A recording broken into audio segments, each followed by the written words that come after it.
السلام علیکم ناظرین، ارطغرل غازی کون؟ یہ کوئی ناول، کہانی یا پھر ڈرامہ نہیں، بلکہ سلطنت عثمانیہ کی تاریخ پر مشتمل سچی داستان۔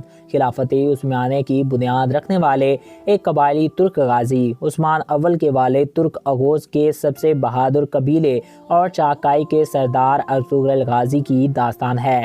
انہیں عام طور پر غازی کے لقب سے جانا جاتا ہے۔ ترک بہادر سردار سلیمان شاہ کے ہاں 1191 عیسوی میں پیدا ہونے والے ارطغرل غازی، جس کی خلافت کی بنیاد پر تقریباً 600 سالوں تک ترکوں کی تلواروں نے امت مسلمہ کا دفاع کیا، اور اس میں اہم اور بنیادی کردار حضرت ابن العربی اور سفید داڑھی والے سلجوقی سلطنت کے بزرگ عالم لوگوں کا تھا، جن کا مقصد پوری دنیا میں صرف اور صرف نظام الہی کا قیام اور نفاذ تھا۔ عدل و انصاف کا نظام قائم کرنا تھا، جنہوں نے جہاد کے لیے ترک اغوز خان کے خاندان کے 12 قبیلوں سے ایماندار اور بہادر سرداروں پر مشتمل ایک گروپ بنایا ہوا تھا۔ ارطغرل غازی، جو نوجوانی میں ہی وحشی منگولوں کے خلاف لڑ رہا تھا، جبکہ اصل شروعات سلجوقی سلطان علاء الدین کی بھتیجی حلیمہ سلطان کو صلیبیوں کے چنگل سے آزاد کرا کر باقاعدہ میدان جنگ میں اتر چکے تھے، جس کے بعد ان کے والد سردار شاہ سلیمان نے انہیں حلب کے ایوبی سلطنت کے امیر عبدالعزیز کے پاس ایلیچی بنا کر بھیجا، جو صلیبیوں کے ہاتھوں یرغمال بن چکا تھا، اور ان سے صلیبیوں کو روکنے کے بدلے قبیلے کو آباد کرنے کے لیے زمین کا مطالبہ ادا کیا۔ ارطغرل غازی زمین لینے اور حلب میں صلیبیوں کا گیم بگاڑنے میں کامیاب ہو چکا تھا۔ اس کے بعد صلیبی قلعے ایمن نوس، جو کہ بہت ہی زیادہ اہمیت کا حامل تھا، اپنے والد سردار سلیمان شاہ کی سربراہی میں چڑھائی کر کے فتح کیا اور سلطان استاد پیٹروشیو کو قتل کیا۔ بھاگنے میں کامیاب ہونے والے صلیبی کمانڈر تائتوشیوس بھی قتل کیا گیا۔ سلطان علاء الدین کی بھتیجی، جس کو صلیبیوں سے آزاد کرا کر لایا گیا تھا، سے شادی ہو گئی۔ والد سلیمان شاہ کی وفات کے بعد حلب سفید واڑی دالوں کی خواہش کے مطابق منگولوں کے یلغزار زادہ علاقے کی طرف ہجرت کی، اور اپنے بھائی گندوز سنگرتکین سے مل کر سلجوقی سلطنت کے غدار امیر سعادتین کو پیک کی تمام سازشوں کے باوجود ارطغرل غازی نے منگولوں کے ایک اہم لیڈر نویان کو شکست دی۔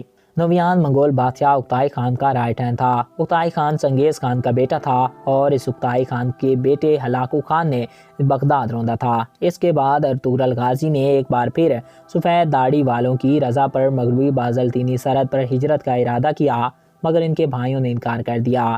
اس صورت میں انتہائی محدود وسائل اور بہت ہی کم مگر بھروسہ مند ساتھیوں اور لوگوں کے ساتھ ہجرت کی، جن میں سب سے اہم ان کے 3 بہترین جنگجو ترگیت، بانسی اور دوان شامل تھے، جو بچپن میں جنگل سے ارطغرل قبیلہ لے کر آیا تھا، اور ان کی پرورش ان کے والدین نے اپنے بچوں کے ساتھ کی تھی۔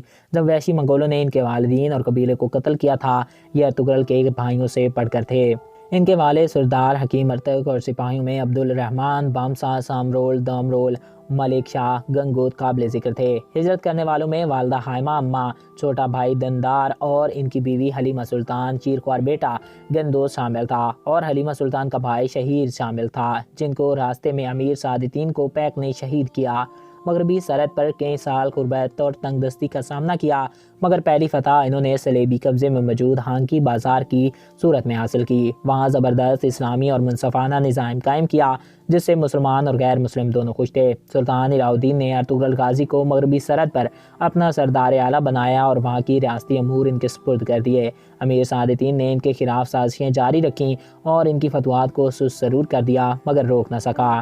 روم کے شہنشاہ اور پاپا روم کی ملکیت میں موجود کار چلیسا کلیسا کے گورنر اور غدار امیر سعادتین نے ارطغرل کو زیر کرنے میں آپس میں کٹ جوڑ کیا، مگر ارطغرل غازی نے پہلے گورنر کو قتل کیا، پھر کار چلیسا کلیسا کو فتح کیا، اور کلیسا کے دوسرے گورنر کو پکڑ کر امیر سعادتین کی غداریوں کے خلاف سلطان علاء الدین کے حضور پیش کر دیا۔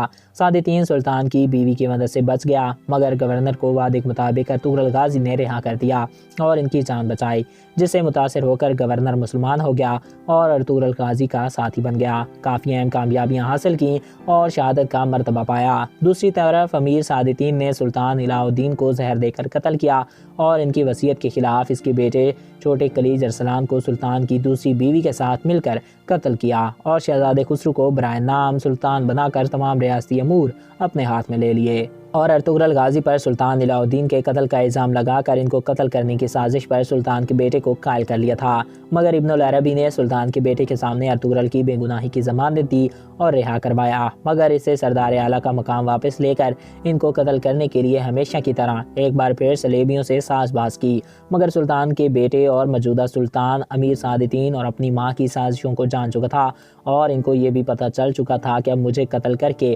سعادتین خود سلطان بننا چاہتا ہے۔ اس صورت میں سلطان نے ماں کے ساتھ ارطغرل غازی کے قبیلے میں پناہ لی اور سعادتین کے قتل کا فرمان جاری کر کے یہ کام ارطغرل غازی کو سونپ دیا، جس کو ارطغرل غازی نے ترگت اپنے بھائی سنگرتکین کے ساتھ انتہائی مشکل صورتحال کے باوجود مکمل کیا اور سعادتین کو جہنم واصل کر دیا۔ یہ پہلا غدار نہیں تھا، اس سے پہلے مختلف قبیلے کے بہت سے غداروں کو جہنم واصل کر چکے تھے۔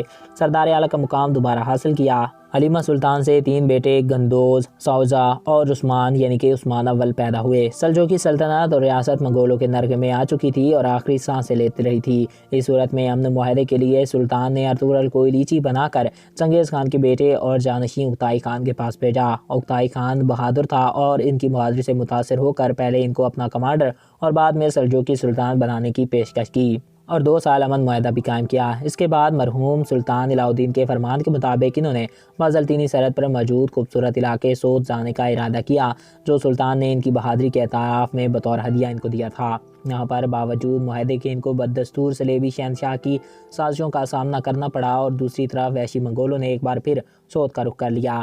سوت میں ارطغرل غازی نے صلیبیوں اور منگولوں دونوں کو شکست دی اور اسلامی عادلانہ منصفانہ نظام قائم کیا اور سلجوقی سلطنت کے خاتمے کے پر اپنی سلطنت کے قیام کا اعلان کیا اور ان میں جدوجہد شروع کی، جو ان کی وفات کے بعد ان کے بیٹے عثمان اول کی لیڈرشپ میں خلافت عثمانیہ یا پھر سلطنت عثمانی کی صورت میں قائم کی گئی، جو 600 سالوں تک مسلمانوں کی حفاظت کرتی رہی اور رہتی دنیا تک مثال بنی۔ ناظرین، تمام تر خلافت یا سلطنت عثمانی کے پہلے سلطان ارطغرل غازی کا بیٹا عثمان اول بنے، جن کے نام پر سلطنت عثمانیہ کو یاد کیا جاتا ہے۔ عثمان بھی اپنے والد کی طرح بہادر تھے، جنہوں نے بے شمار فتوحات حاصل کیں۔ یہ خلافت 3 براعظموں پر پھیلی ہوئی تھی اور جنوب مشرق میں یورپ، مشرقی وسطی اور شمال افریقہ کا بیشتر حصہ اس کے زیر نگی تھا۔ اس عظیم خلافت کی سرحدیں مغرب میں ابنائے جبلٹائن یعنی کہ جبل طارق، مشرق میں بحیرہ قزوین اور خلیج فارس اور شمال میں آسٹریلیا کی سرحدوں سلواکیہ اور کریمیا، موجودہ یوکرائن سے جنوب میں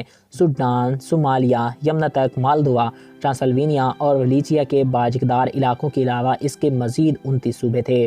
ناظرین، درلز ارطغرل کیا ہے؟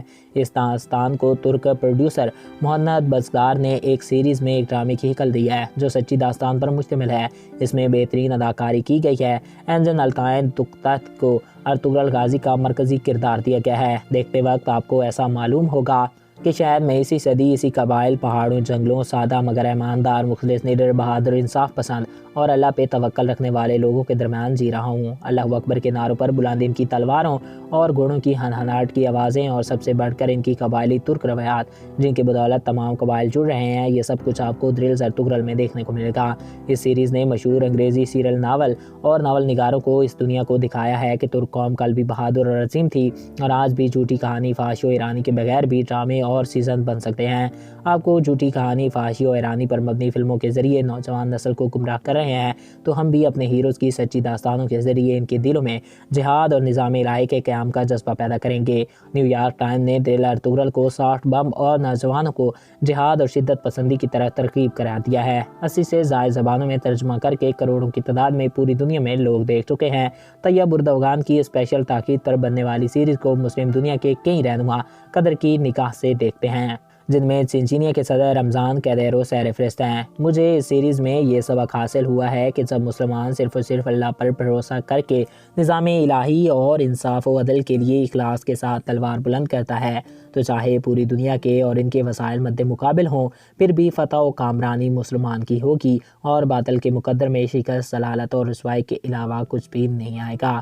ناظرین، درل ارطغرل ترکی کے باہر جہاں پر سب سے زیادہ مقبول ہوا وہ ہے پاکستان، اور آگے چل کر یہ ترکی سے بھی زیادہ پاکستان میں مقبول ہوتا چلا گیا۔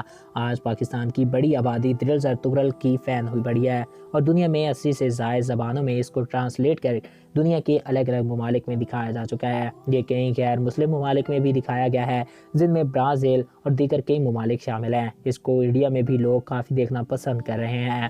حالانکہ انڈین حکومت نے اس ڈرامے پہ پابندی لگائی ہوئی ہے۔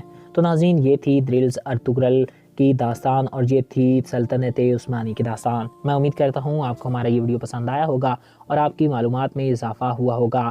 اگر آپ کو ہمارا یہ ویڈیو پسند آیا اور آپ کی معلومات میں اضافہ ہوا ہے تو ہمارے اس یوٹیوب چینل کو سبسکرائب کریں اور ساتھ موجود بیل کے آئیکن کو پریس کریں تاکہ ہمارے ہر نئے آنے والے ایسے ہی معلوماتی دلچسپ اور انفارمیٹیو ویڈیو آپ کو بر وقت اور بآسانی ملتے رہیں۔ Thanks for watching. اللہ حافظ۔